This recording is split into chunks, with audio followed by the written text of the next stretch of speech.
एक कवि है, उन्होंने उनकी कुछ कविताएं मुझे याद आती हैं लेकिन ये जगह नहीं है, वो फ्री वर्स में ही लिखते हैं। दाग धब्बे होते हैं ना, दाग और धब्बे, द स्पॉट्स क्या बोलते हैं उसको, ब्लेमिशेस, हाँ, उनको भी साफ सुथरी जगह चाहिए रहने के लिए। तो ये बात जब मैंने सुनी तो मैंने कहा ये बात है, नरेश सक्सेना आज का the most successful Hindi free verse poet. लेकिन याद रखिए 10,000 कवियों में से फ्री वर्स लिखने वाला सच्चा चिंतक, सोचने वाला स्कॉलर को एक ही होता है। खतरे ज्यादा है, बेकार चीज लिखने की छूट मिल जाती है, आज़ादी मिल जाती है, लिबर्टी मिल जाती है। नरेश सक्सेना बहुत अच्छा बोले। इसलिए फ्री वर्स बहुत बड़ी बात है। ये तकलीफ साहब मेरी भी रही है। मैं कई ऐसी चीजें हैं जो छंद में, शब्दों में बांध नहीं पाया हूँ और तड़पा हूँ। वो तड़प, वो दर्द, वो पीड़ा, वो तकलीफ मैंने उठाई है, और वो फ्री वर्स में हम कह सकते हैं वो बात जो मैं नहीं कह पाया। और दूसरी बात क्या है कि ये जो लाइट होता है ना, लाइट, ये this is like lightning. Lighting एक घड़ी के लिए होता है, आसमान से जो लाइटनिंग आता है ना, एक घड़ी में होता है। उस घड़ी के अंदर आपको एक शब्द को अंदर उस माला में डाल देना है। मैंने एक जगह कहा है, आपके सवाल का जवाब देता हूँ कि किसने बोला कविता करना जादू टोना होता है? किसने बोला? किसने बोला कविता करना जादू टोना होता है? बिजली की उस क्षण की चमक में लाल पिरोना होता है। घड़ी भर की चमक है, उसके अंदर माला में वो मोती डालना है। चमकती है कितना टाइम, वो जो एक्सपीरियंस होता है, वो जो तजल्ली होती है, वो जो रोशनी होती है, थोड़ी घड़ी के लिए आती है, उसके अंदर शब्द में डालना है। अगर नहीं डाला तो चूक गए। तो ऐसे साधक कवि हैं, बहुत कम हैं जो फ्री वर्स में बहुत ऊंची बात कर सकते हैं। कवि तो हमेशा बहुत कम है, कम ही होते हैं।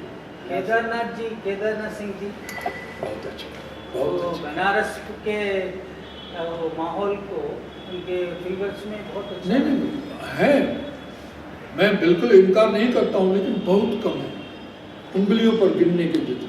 और कोई प्रश्न हो तो? कालिदास गुप्ता रजा के बारे में साहब मैं क्या बताऊं उनकी बातें, वो तो बहुत आला पुरुष थे, बहुत महान पुरुष थे। उनकी बातें मेरे जीवन में कभी भी याद करता हूँ तो आँख में से आंसू आ जाते हैं। बहुत अलग किस्म के इंसान। 2001 में तो वो गए, लेकिन उनकी कविता उर्दू में मशहूर शायर, उर्दू में मशहूर शायर थे। सब कौन सा डिस्ट्रिक्ट, कौन सा स्टेट का है सब? वो भोपाल, जालंधर, पंजाब। पंजाब। वहाँ पर एक गांव था मुकुंदपुर, लेकिन ज़्यादातर उन्होंने 20 साल बिताए अफ्रीका में, लेकिन वहाँ उन्होंने लिखना नहीं छोड़ा। आप कभी भी कालिदास गुप्ता रजा को पढ़ो।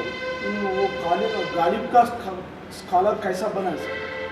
गालिब का स्कॉलर है ना, मशहूर स्कॉलर है ना, हाँ, उनका दीवान गुल। वो गालिब के इतने पढ़ने वाले थे कि उन्होंने गालिब को बिल्कुल अपने आप में आत्मसात कर दिया, अपने आप में उन्होंने उनको समा लिया।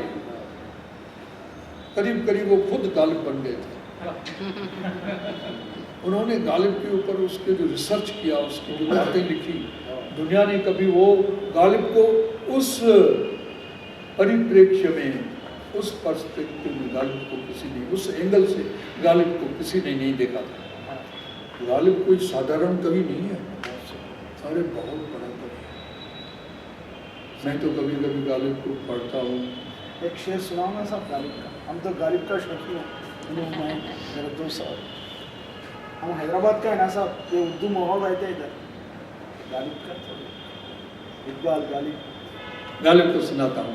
गालिब तो मेरे रग रग में बसा हुआ है। मैंने भी गालिब के हिसाब से जो बातें हैं, जिंदगी की सच्चाइयाँ मैंने लिखी है। गालिब ने कहा है कि कैदो हयात, ये हयाती एक कैद है, दिस इज ए प्रिजन, हम उसमें, हमको कैद में डाला गया है। अभी ये बात, अभी गालिब क्यों ऊंचा है उसकी एक मिसाल आपको देता हूँ। कबीर दास का एक पद है और गालिब का ये शेर, मैं आपको दोनों, कबीर का कितना बड़ा नाम, गालिब का कितना बड़ा नाम, दोनों का एक एक शेर सुनाता हूँ। गालिब का पद है, अपने कबीर का पद है और गालिब का शेर। कबीर ने क्या कहा, देखो लाइफ की फिलॉसफी इन संतों के पास कैसे आसानी से आ जाती है। कबीर ने क्या कहा कि ये हमारा जो शरीर है वो एक घड़े के जैसा है, मिट्टी का घड़ा, जिसको कुंभम कहते हैं, कुंभ, मिट्टी का घड़ा है। तो कबीर कहते हैं कि अनंत सागर है, ये संसार सागर है, इस अनंत सागर में एक कुंभ पड़ा हुआ है, मिट्टी का घड़ा पड़ा हुआ है। जल में कुंभ, कुंभ में जल है। देखो कबीर ने कैसे कहा है, जल में कुंभ, बाहर जो जल है वो तो अनंत है, सागर की कोई माप ले सका है क्या? नहीं माप ले सकता है। जल में कुंभ, कुंभ में जल है, बाहर भीतर पानी, बाहर भी पानी भीतर भी पानी। अभी बाहर वाले पानी से अंदर वाले पानी को अलग कौन करके बैठा है? कुंभ। ये हमारा शरीर जो है वो उसको अलग करके बैठा हुआ है। बाहर वाले अनंत पानी से अंदर वाले पानी के छोटे से घूंट को ये घड़ा अलग करके बैठा हुआ है। तो सुमित्रानंदम पंत जैसे कवि ने भी कहा कि ये अलग का भाव जो है, बाहर के अनंत से हम अंदर वाला थोड़ा सा जल जो जुदा है, वो जुदाई जिंदगी का सबसे बड़ा गम है। वियोगी होगा पहला कवि, पहला कवि वियोगी होगा, आह से उपजा होगा गान, उमड़ कर आंखों से चुपचाप बही होगी कविता अनजान। ऐसे कवियों ने कहा। तो ये जो कविता है ना, वो जुदाई, विरह, अलग होने का भाव, हम उससे अलग होके आ गए हैं। कबीर ने कहा जल में कुंभ, कुंभ में जल है, बाहर भीतर पानी, फूट्यो कुंभ, कुंभ फूट गया, टूट गया। जल जल ही समानो, जल जल में समा गया। यह तथ्य कथो ज्ञानी, एक ज्ञानी इस तथ्य को समझने की कोशिश करो। गालिब कहता है कैदो हयात और बंदो गम, हयाती की कैद और गम की कैद असल में दोनों एक है, असल में दोनों एक है। मौत से पहले आदमी गम से नजात पाएगी, गम से मुक्ति क्यों पाए? अभी मरना, शरीर का मरना नहीं बोलते हैं ये लोग, अहम का मरना, काम, क्रोध, लोभ, मोह, अहंकार, अहंकार को आखिर में बताया गया है।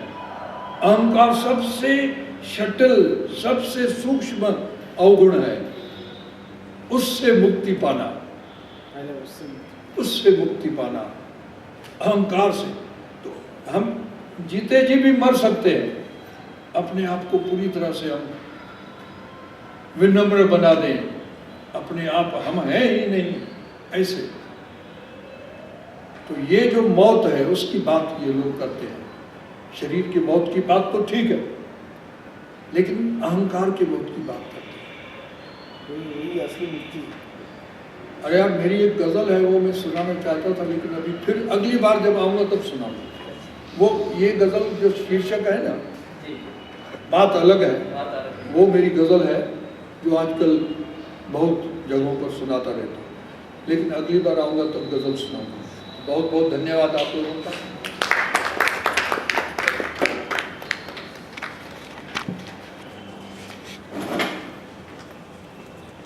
ఇప్పటివరకు మనం లక్ష్మణ్ దుబే గారి కవిత్వం, ఆయన కవిత్వంతో ఆయన అనుభవాలు, ఆయన రాసిన రచనలు, కవితలు, గజల్స్, దోహాలు విన్నాం. అనే ఇంకేమైనా అనౌన్స్మెంట్స్ ఉన్నాయా? అందరి తరఫున ఆయన్ని ఒక్కసారి లేచి అందరం చప్పట్లతో ఆయన ఒకసారి స్టాండింగ్ ఓవేషన్ చేద్దాం. స్టాండింగ్ ఓవేషన్ ఇవ్వడం.